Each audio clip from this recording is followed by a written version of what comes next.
नमस्कार, मैं हूं दीपाली राणा। आप देख रहे हैं सीएनबीसी आवाज। आपके स्टॉक स्पेसिफिक सवाल सभी शो में हम करेंगे शामिल। कोई भी सवाल आपके पास है, आपकी इन्वेस्टमेंट पोजीशंस हैं, ट्रेडिंग पोजीशंस हैं, हमारे एक्सपर्ट के एडवाइस लेना चाहते हैं, शो में शामिल हो सकते हैं। आज हमारे साथ रहेंगे मानस जायसवाल, जो आपके सभी क्वेरीज को आंसर करेंगे। सबसे पहले आपको बताते हैं कैसा पार्टिसिपेट कर सकते हैं, फिर एक क्विक रिकैप मार्केट्स का लेकर आएंगे और फिर समझेंगे अगले सेशन की ट्रेडिंग स्ट्रैटेजीज को। आप अपने सवाल हमें व्हाट्सएप पे सोशल प्लेटफॉर्म्स के थ्रू भेज सकते हैं। 7045220000 हमारा व्हाट्सएप नंबर है। इसके अलावा आप ये शो देख सकते हैं सोशल प्लेटफॉर्म्स पर। सीएनबीसी आवाज के हैंडल पर जाइए, इस शो को देखिए, #आस्क लिखकर आप अपने क्वेश्चंस भी हमें भेज सकते हैं, पोस्ट कर सकते हैं। शो के दौरान भी कुछ सवाल हम सोशल मीडिया प्लेटफॉर्म से पिक करते हैं। अब लेकर आते हैं क्विक रिकैप मार्केट्स का। कारोबारी हफ्ते के पहले दिन बाजार में दबाव रहा। सेंसेक्स निफ्टी गिरावट के साथ बंद हुए। Mid cap small cap stocks में दबाव रहा, जबकि ऑटो केमिकल आईटी स्टॉक्स में बिकवाली रही। कैसा रहा आज का पूरा कारोबार, समझते हैं कंचन नौटियाल से। कंचन बताइए। तो हफ्ते का पहला कारोबारी दिन बाजार में सेकेंड हाफ तक आते आते एक रिकवरी, लेकिन रिकवरी के बाद बाजार वापस से हमें गिरता हुआ दिखाई दिया। स्क्रीन पे आपको साफ तौर पे यहाँ पे दिखाई दे रहा है कि निफ्टी में कमजोरी, बैंकिंग में कमजोरी, मिड कैप स्मॉल कैप हर जगह माहौल जो है थोड़ा सा हमें पस्त ही देखने को मिला है। सुबह से काफी वॉलेटाइल मूवमेंट था, लेकिन आखिरी तक आते आते जो गेन्स है वो भी मार्केट जो है लूज करता हुआ दिखाई दिया। सेक्टर स्पेसिफिक अगर हम बात करें तो ऑटो में सबसे ज्यादा पिटाई आज के सत्र में हुई है। आईटी आज काफी ज्यादा चर्चा में रहा है, परसिस्टेंट चर्चा में रहा है, करीबन 8-9% की गिरावट वहां पे भी थी। डिफेंस में कमजोरी। फ्लिप साइड में देखें तो कैपिटल मार्केट में हमें स्लाइटली इंप्रूवमेंट देखने को मिला। एनर्जी, कैपिटल गुड हल्के फुल्के जो है वो बढ़ते हुए दिखाई दिए हैं। इसके अलावा बात करें स्टॉक स्पेसिफिक एक्शन की, तो सबसे पहले अगर हम बात करें निफ्टी में तो मैक्स हेल्थकेयर, कोल इंडिया, डॉक्टर रेड्डी और इटर्नल में हमें जो तेजी है वो देखने को मिली है। लूजिंग पॉकेट में इस टाइम पे अगर बात करी जाए तो Kotak Mahindra bank, Mahindra and Mahindra, Adani enterprises और इंटरग्लोब एविएशन में जो माहौल है वो हमें खराब देखने को मिला है। इसके अलावा काफी सारे और भी स्टॉक्स हैं जो आज के सत्र में हमें खबरों में देखने को मिले। सबसे पहले तो ऑटो में काफी बड़ी गिरावट आज के सत्र में रही है। देखिए ऑटो के नंबर्स भी आने वाले हैं, उसके चलते भी ये काफी ज्यादा फोकस में, और सेंटिमेंट भी थोड़े से यहाँ पे आज हमें नेगेटिव साइड में ही देखने को मिले। इसके अलावा अगर हम बात करें दूसरे सेक्टर्स की तो फार्मा सेक्टर आज काफी फोकस में बना हुआ था। डॉक्टर रेड्डीज यहाँ पे जो खबर थी वो खराब थी, लेकिन ब्रोकरेज यहाँ पे काफी ज्यादा बुलिश होते हुए दिखाई दिए। ल्यूपिन आज खबरों में बना हुआ था। लॉरस लैब और ग्लैंड फार्मा में भी अच्छी खासी तेजी जो है वो देखने को मिली है। तो ऑलमोस्ट पूरा ही ऑटो पैक, अलग अलग स्टॉक की न्यूज भी आई थी, उसके चलते भी आज काफी ज्यादा खबरों में बना हुआ था। वही रिएक्शन बाजार में भी हमें देखने को मिला है। और अब लेकर आते हैं आपके सामने संस्थागत निवेशकों के आंकड़े। एफआईएस डीएस ने क्या किया है, तो एफआईएस ने आज के सेशन में बिकवाली की है 1350 करोड़ की, डीएस ने खरीदारी की 2801 करोड़ की। अब रणनीति क्या होनी चाहिए अगले सत्र के लिए, इस पर बातचीत करते हैं। मानस बताएं, निफ्टी बैंक निफ्टी पर क्या सलाह रहेगी अगले सेशन के लिए। नमस्कार दीपाली जी। तो देखिए निफ्टी एक रेंज में फंसा हुआ है 24,200, जहां पर 100 डे मूविंग एवरेज है वो एक रेजिस्टेंस की तरह प्ले हो रहा है, और 23,800 जहां पर 20 डे मूविंग एवरेज है वो एक सपोर्ट बना हुआ है। तो जब तक इस रेंज के बाहर नहीं निकलेगा कोई डायरेक्शनल कॉल लेना मुश्किल है। लेकिन अगर किसी ने लॉन्ग पोजीशन बनाई है तो 23,800 के स्टॉप लॉस से पोजीशन को होल्ड करना चाहिए, इस उम्मीद में कि अगर 24,200 का आंकड़ा क्रॉस हुआ तो शायद आपको 24,450 के लेवल्स निफ्टी दिखा सकता है। और देखिए बैंक निफ्टी में भी 2 दिनों से प्रॉफिट बुकिंग देखने को मिली है, लेकिन ध्यान रखिए जब तक 57,000 के ऊपर बैंक निफ्टी ट्रेड करता रहेगा ट्रेंड तो यहाँ पर भी पॉजिटिव बना रहेगा। तो अपनी पोजीशन को होल्ड करें। 57,000 के स्टॉप लॉस से आप पोजीशन को होल्ड कर सकते हैं। ऊपर की तरफ एक रेजिस्टेंस है 58,200 के आसपास, अगर वो रेजिस्टेंस क्रॉस हो गए तो 59,400 तक के टारगेट बैंक निफ्टी दिखा सकता है। ओके, स्टॉक स्पेसिफिक स्ट्रेटेजी क्या रहेगी मानस? जी, तो देखिए 2 रिकमेंडेशन है। पहला तो लॉरस लैब पे खरीदारी करेंगे। एक बहुत ही क्लियर ट्रेंड है, हाई टॉप हायर बॉटम का ट्रेंड है। आज हमें एक फ्रेश ब्रेकआउट चार्ट पे देखने को मिला है। तो लॉरस लैब में 1460 1460 के स्टॉप लॉस से खरीदारी करेंगे। 1550 तक के टारगेट्स पॉसिबल है। दूसरा स्टॉक बीएचईएल है। यहाँ पर भी अगर आप देखें तो पैटर्न काफी पॉजिटिव है। करेक्शन के बाद 20 डे मूविंग एवरेज पे बाइंग इंटरेस्ट देखने को मिला है। तो बीएचईएल में भी खरीदारी करेंगे 404 के स्टॉप लॉस से 435 तक के टारगेट्स पॉसिबल। ओके, तो ये रही ट्रेडिंग स्ट्रैटेजीज मानस की तरफ से, जहां पोजीशंस बना सकते हैं। भेल और लॉरस लैब 2 स्टॉक्स में आपको रिकमेंडेशन दी है बाय करने की। बात करते हैं व्यूअर्स से। अमित राय दिल्ली से हमारे साथ कनेक्टेड है पहले व्यूअर सवाल पूछने के लिए। अमित नमस्कार, पूछिए अपना सवाल। नमस्कार मैडम, मैं अमित राय छत्तीसगढ़ से बोल रहा हूँ, रायपुर छत्तीसगढ़ से। ओके, मेरा सवाल है, मैंने 500 शेयर लिए हैं अपने महिंद्रा फाइनेंशियल शेयर के 313 के रेट में। अभी ठीक क्या है। करना चाहिए मैडम? आपका नजरिया क्या है इसमें? अब 15 से 20 दिन का, ज्यादा दिन नहीं है। 15 से 20 दिन ट्रेडिंग पोजीशन है। एमएनएम फाइनेंशियल 313 की बाइंग है, क्या करना चाहिए मानस? तो देखिए 313 की बाइंग है तो पोजीशन को होल्ड करें, क्योंकि लोअर लेवल पे 305 से लेकर 300 इस रेंज में बहुत सारे सपोर्ट दिखते हैं। तो 300 रुपए के स्टॉप लॉस से पोजीशन को होल्ड करें। स्टॉक ने ऑलरेडी 20 डे और 20 वीक मूविंग एवरेज रिगेन कर लिए हैं, तो आप उम्मीद कर सकते हैं कि यहाँ पर आपको 350 तक के भाव देखने को मिल सकते हैं। तो 300 रुपए के स्टॉप लॉस से पोजीशन को होल्ड करें। ओके, होल्ड कीजिए 300 रुपए के स्टॉप लॉस के साथ। विजय कुमार तिवारी लखनऊ से कनेक्टेड है सवाल पूछने के लिए। विजय नमस्कार, पूछे अपना सवाल। हाँ जी नमस्कार। ये पूछना था कि ये परसिस्टेंट सिस्टम क्या करंट प्राइस पे खरीद सकते हैं? ठीक है, आप लॉन्ग टर्म के लिए लेना चाहते हैं या ट्रेडिंग के लिए? आज सीएनबीसी आवाज तो उसका टारगेट प्राइस दिया हुआ था 6520 उसके लिए देखना चाह रहे थे। ओके, मानस परसिस्टेंट सिस्टम नई एंट्री के हिसाब से क्या लग रहा है? 6000 के टारगेट्स की मेरे ख्याल से जो ये बात कर रहे हैं, हो सकता है वो ब्रोकरेज टारगेट्स हो, जो कवरेज इन्होंने देखी हो। लेकिन आज तो काफी नुकसान था स्टॉक में, बट डिप पे लेना है या क्या करना है? तो देखिए इस डिप पे खरीदारी ना करें, क्योंकि ये फ्रेश ब्रेकडाउन है। स्टॉक अपने 200 वीक मूविंग एवरेज के नीचे फिसल गया है, तो उम्मीद कर सकते हैं कि यहाँ पर करेक्शन थोड़ा सा और डीप हो सकता है। इसलिए इस गिरावट पे खरीदारी ना करें, वेट करें। अगर लोअर लेवल पे 4000 के आसपास कोई सपोर्ट दिखेगा तो वहां पर खरीदेंगे, लेकिन ये सही स्तर नहीं है खरीदारी करने के लिए। ओके, तो यहाँ इन स्तरों पे बाय करने की सलाह नहीं है। भास्कर कर्नाटका से हमारे साथ कनेक्टेड है सवाल पूछने के लिए। भास्कर नमस्कार, पूछे अपना सवाल। I have bought Pine Lab at the rate of 153, 175 shares. What to do, sir? 175 shares 153 की बाइंग है। आपकी इन्वेस्टमेंट है या ट्रेडिंग पोजीशन है? पोजीशन है, इन्वेस्टमेंट के लिए। ओके, इन्वेस्टमेंट के लिए है पाइन लैब्स। मानस क्या सजेशन रहेगा? नहीं देखिए, इन्वेस्टमेंट के लिए तो अभी नहीं लेना चाहिए, क्योंकि कहीं पर भी मीडियम टर्म चार्ट पे कोई पॉजिटिव संकेत नहीं है, और देखिए डेटा भी बहुत कम है। मेरा समझना है कि अगर आपको खरीदारी करनी भी है तो वेट करें। अगर स्टॉक 174 75 के ऊपर सस्टेन करे तो ही खरीदारी करेंगे, उससे पहले खरीदारी नहीं करेंगे। ओके, वेट करने की सलाह है यहाँ पर। पाइन लैब्स और ऐड नहीं करना है, लिया हुआ है तो आपको सलाह दी गई है।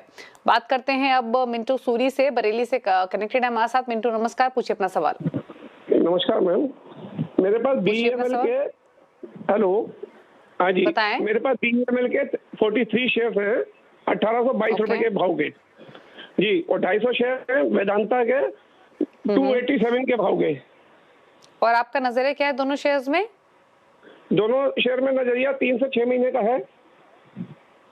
ओके, 3 to 6 मंथ्स का व्यू है बीएमएल और वेदांता में। और बीएमएल में जैसे उन्होंने कहा बाइंग 1822 की, ये स्टॉक 1709 पर बंद हुआ है, और वेदांता में 287 की बाइंग है। क्या करना चाहिए मानस दोनों पोजीशंस में?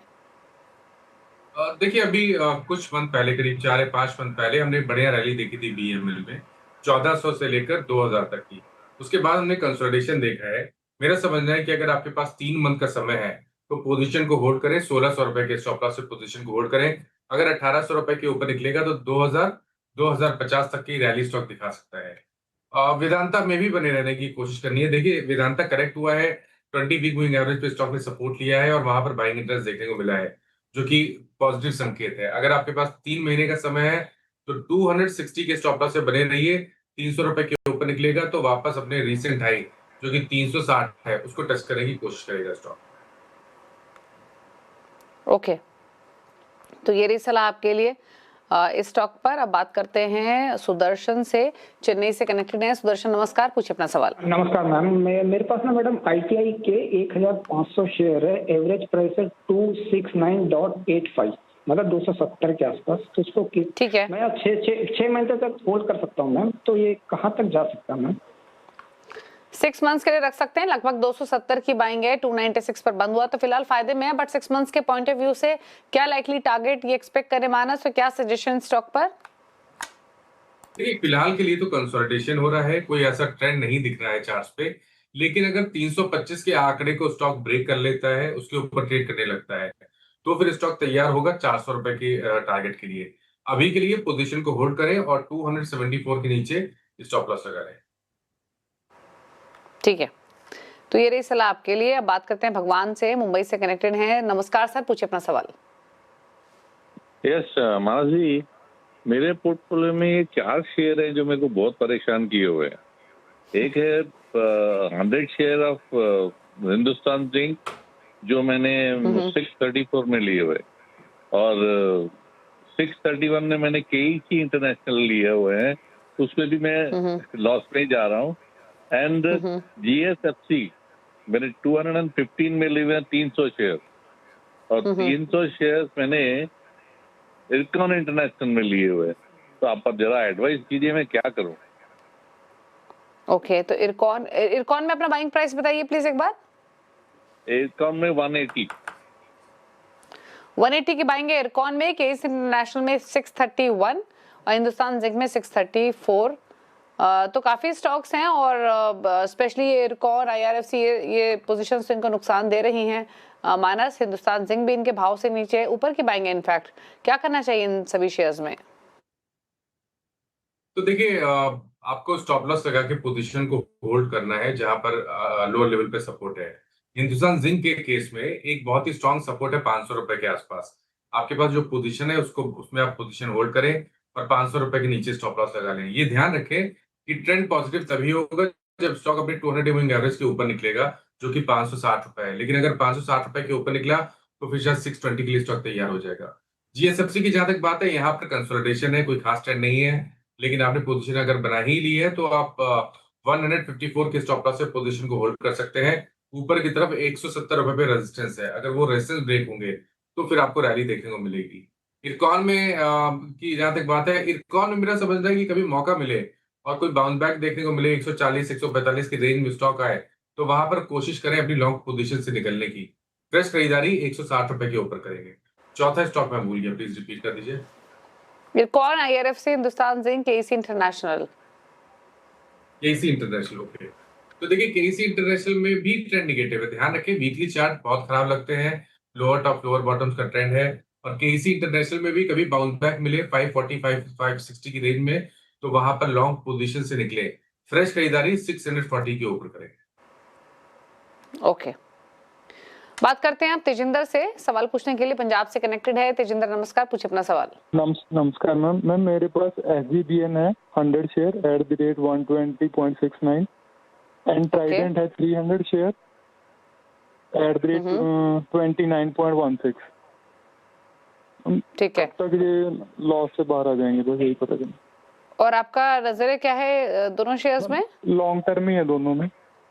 ओके, लॉन्ग टर्म का व्यू है, क्या करना चाहिए SGBN और ट्राइडेंट? SGBN में जैसे उन्होंने मेंशन किया 120 121 की बाइंग है, ट्राइडेंट में 29 रुपीस की खरीदारी की हुई है, क्या करना चाहिए दोनों पोजीशंस में? देखिए, पैटर्न तो बहुत पॉजिटिव नहीं है SJVN का, लेकिन क्योंकि एक लोअर लेवल पे सपोर्ट है 64 का और इन्होंने काफी लंबे समय से स्टॉक को होल्ड किया हुआ है, तो मेरा रिकमेंडेशन है कि 64 के स्टॉप लॉस से स्टॉक को आप होल्ड करें। अगर स्टॉक 80 रुपए के ऊपर निकलेगा, उसके ऊपर ट्रेड करेगा, तो फिर शायद आपको 100 रुपए तक की रैली स्टॉक दिखा देगा। अभी के लिए बने रहिए और 64 रुपीज के नीचे स्टॉप लॉस लगा लें। ट्राइडेंट की जहां तक बात है, पैटर्न ऑलमोस्ट वैसे ही है। ये स्टॉक भी 200 डे मूविंग एवरेज को ब्रेक नहीं कर पा रहा है। ट्रेंड पॉजिटिव तभी होगा जब स्टॉक 28 रुपए के ऊपर निकलेगा। आपने जो पोजीशन बनाई है वहां पर आप बने रहिए, 23 रुपए के स्टॉप लॉस लगा लें। ओके, बात करते हैं अब अनिल रावत से, हमारे साथ कनेक्टेड है सवाल पूछने के लिए देहरादून से। अनिल नमस्कार, पूछिए अपना सवाल। नमस्कार मैम, मेरा दो स्टॉक पे सवाल है। एक तो मैम आइरेडा है 135 क्वांटिटी है और बाइंग प्राइस है 179.45 एंड सेकंड है ma'am IRCON quantity 100 at the rate of 2 to 3 ma'am. ये मैम मैं पिछले 16 महीने से होल्ड कर रहा हूँ और पता नहीं इसका रेट कुछ तो आए जो उसको मैं निकलना चाहता हूँ, बहुत फेड अप कर दिया स्टॉक में। ओके, तो आइरिडा, इरकॉन, इनफैक्ट इरकॉन की तभी बात कर भी रहे थे मानस, और ये सभी शेयर्स इनफैक्ट रेलवे एसोसिएटेड अपने हाई से काफी नीचे आ चुके हैं मानस।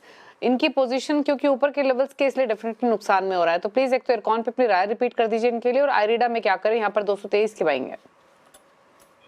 तो देखिए, इरेडा में अगर आपके पास पोजीशन है तो उसको होल्ड करें, 114 रुपए का स्टॉप लॉस लगा लें। हालांकि यहाँ पर भी अभी भी ट्रेंड पॉजिटिव नहीं हुआ है। ट्रेंड पॉजिटिव होने के लिए स्टॉक को 140 के आंकड़े को ब्रेक करना पड़ेगा, तो उसके ऊपर निकलेगा तो फिर कुछ आपको 165 या 170 तक की रैली दिखाएगा। अभी के लिए क्योंकि स्टॉक कोशिश कर रहा है एक बॉटम बनाने की, इसलिए 114 के स्टॉप लॉस से पोजीशन को होल्ड करें। इरकॉन में जैसे मैंने पहले मेंशन किया कि कभी कोई बाउंस बैक मिले 140 से 145 की रेंज में, तो वहां पर लॉन्ग पोजीशन से निकलने की कोशिश करनी है और फ्रेश खरीदारी 155 160 रुपए के ऊपर ही करनी है।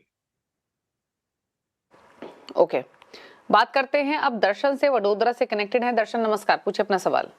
नमस्कार मैम, मेरे पास आरवीएनएल के शेयर हैं 50 quantity at the rate of 379 की बाइंग है, और दूसरा स्टॉक है जस्ट डायल जो मैंने 525 की रेट पे खरीदा था 77 क्वांटिटी। अभी मेरा क्वेश्चन ये है कि आरवीएनएल में क्या मुझे एवरेज करना चाहिए या I mean should I hold this, और इसमें क्या करना चाहिए, थोड़ा कंफ्यूजन था। ओके, और जस्ट डायल में आपने बाइंग किस लेवल की बताई? 525 दोनों इन्वेस्टमेंट है आपकी है? जी। ओके, मानस जस्ट डायल 525 की बाइंग है, उन्हीं लेवल्स पर ट्रेड कर रहा है। आरबीएनएल 379 की बाइंग है, पूछ रहे हैं कि एवरेज करें क्या यहाँ पर, लंबी अवधि के निवेशक हैं। अवधि के लिए आरबीएनएल के स्ट्रक्चर वीक है, इसलिए कभी भी कोई बाउंस बैक मिले तो आपको लॉस तो बुक करना पड़ेगा।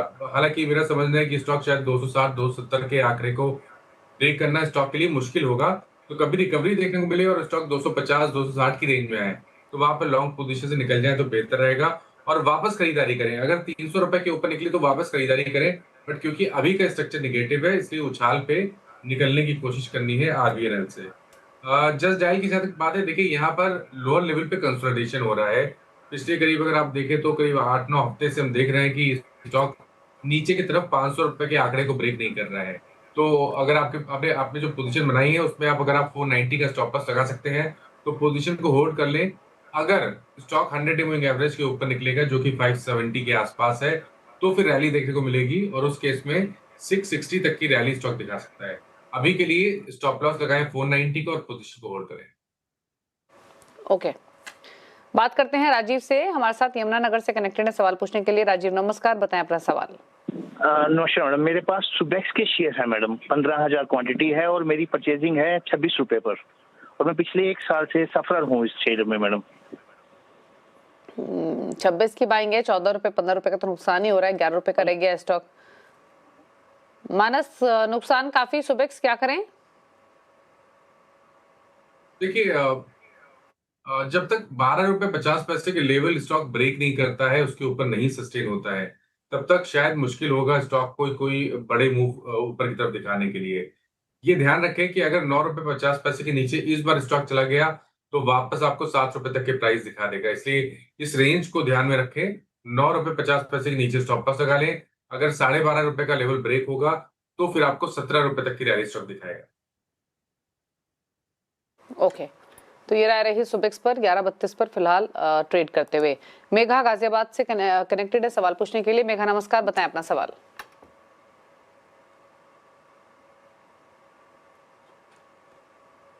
मेघा सवाल पूछिए अगर आप सुन पा रही हैं तो। चलिए सवाल ले लेते हैं। इन्होंने सवाल भेजा था अदानी टोटल गैस पर 500 शेयर्स 980 की बाइंग है, लंबी अवधि का व्यू है, जानना चाहती थी लॉन्ग टर्म पर्सपेक्टिव से क्या करें इस पोजीशन में, कहां स्टॉप लॉस टारगेट मेंटेन करें। तो माना Adani total gas at the price of 980। I think chance ले सकते हैं। एक बार आप स्टॉप लॉस लगा लें 660 के नीचे, 660 के नीचे स्टॉप लॉस लगा के पोजीशन को होल्ड करें। फिलहाल के लिए कंसोलिडेशन है। अगर यहाँ पर एक फ्लैग पैटर्न का ब्रेकआउट देखने को मिला और स्टॉक 760 के ऊपर निकला तो फिर वो जो 900 रुपए का टारगेट है वो बिल्कुल स्टॉक दिखा सकता है। तो ये रही सलाह अदानी टोटल गैस पर। रुक रहे के साथ एक ब्रेक के लिए, लौटेंगे तो सवालों को करेंगे शामिल, सोशल प्लेटफॉर्म से भी लेंगे कुछ क्वेश्चंस को, जल्द वापस आते हैं।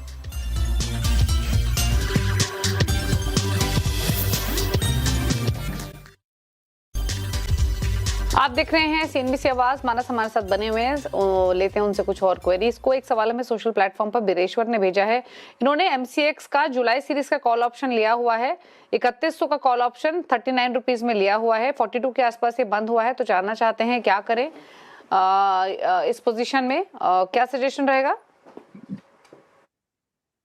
देखिए मैं कैश लेवल्स बता देता हूँ, चार्ट्स अच्छे लगते हैं। स्टॉक ने आज अपने 10-20 डे मूविंग एवरेज को रीगेन कर लिया है, तो अपनी पोजीशन को होल्ड करें। 2800 रुपए का स्टॉप लॉस लगा लें। अगर स्टॉक 2950 के ऊपर निकलेगा तो करीब करीब 3100 रुपए या 3125 के लेवल को स्टॉक टेस्ट कर सकता है। ओके, तो ये रह रही है आपके लिए M6 पर कैश लेवल्स के हिसाब से क्या मूव रह सकता है, उस पर मानस ने सजेशन दिया। अब एक सवाल लेते हैं, वरुण ने भेजा है वडोदरा से। गोदरेज प्रॉपर्टीज पर 3000 शेयर्स हैं, 25 रुपए की बाइंग है, लंबी अवधि का व्यू लेकर चल रहे हैं, जानना चाहते हैं क्या करें इस पोजीशन में। तो गोदरेज प्रॉपर्टीज पर क्या कमेंट्स रहेंगे मानस? देखिए, लंबे समय के हिसाब से अगर पोजीशन बनाई है तो पोजीशन को होल्ड करें, क्योंकि मेरा समझना है कि स्टॉक ने एक बॉटम बनाया है मीडियम टर्म चार्ट पे करीब करीब 1500 रुपए के आसपास। अब स्टॉक स्ट्रगल कर रहा है 200 डे मूविंग एवरेज के आसपास। अगर ये 1900 रुपए के ऊपर निकलेगा तो फिर एक बड़ी रैली के लिए तैयार होगा, उसमें शायद 2400 रुपए तक की रैली भी स्टॉक दिखा सकता है। तो रिस्क रिवॉर्ड के हिसाब से बिल्कुल बने रहिए और 1600 रुपए का स्टॉप लॉस लगा लीजिए। ओके, बात करेंगे अब हेमंत द्विवेदी की। इन्होंने एक सवाल भेजा है न्यू इंडिया एश्योरेंस पर, 205 की बाइंग है, 2000 शेयर्स हैं।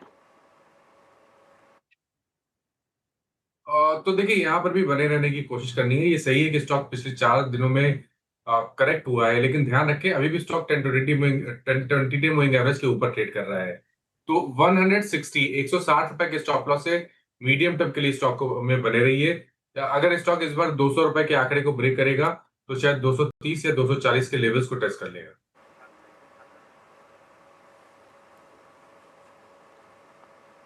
ओके, एक सवाल लेते हैं। मीत ठाकर का एक सवाल हमें मिला है दिल्ली से, हमारे साथ कनेक्टेड है सवाल पूछने के लिए। मीत नमस्कार, बताएं अपना सवाल। यस, नमस्कार। मेरा सवाल पॉलीकैब पे है। मैंने 2250 की एवरेज पे 8 स्टॉक लिया हुआ है, तो अभी इस शेयर के अंदर बने रहना है या फिर अभी प्रॉफिट बुकिंग करना चाहिए? मैं एक्चुअली आईपीओ से इन्वेस्टेड हूँ, उसके बाद मैंने 2500 के आसपास प्रॉफिट बुक कर लिया था और फिर थोड़ा नीचे आया तो फिर मैंने एवरेज करके बाय कर लिया था। ओके, तो अभी आपका जो एवरेज बाइंग लेवल है वो क्या है पॉलीकैब में? 2250 2250।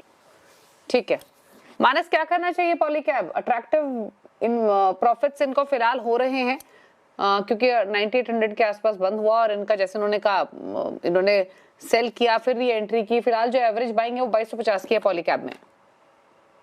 देखिए, लॉन्ग टर्म चार्ट तो अभी भी काफी अच्छे लगते हैं, कहीं पर कोई रिवर्सल के साइन नहीं है। स्टॉक करेक्ट जरूर हुआ है हाई लेवल से, लेकिन फिर भी लोअर लेवल पे अगर आप देखें तो आज बाइंग इंटरेस्ट भी देखने को मिला है। काफी लोअर लेवल की बाइंग है, इसलिए मेरा समझना है कि एक स्टॉप लॉस जरूर से लगाएं। 9000 के आसपास स्टॉप लॉस लगा के पोजीशन को होल्ड करें। मेरा समझना है कि अगर 10,000 का आंकड़ा ब्रेक करेगा तो उसके ऊपर आपको करीब 2000 रुपए की रैली और स्टॉक दिखा देगा। अभी के लिए 9000 के स्टॉप लॉस से पोजीशन को होल्ड करना चाहिए। ओके, तो ये रही सलाह आपके लिए पॉलीकैब पर। सवाल इतने करेंगे शामिल।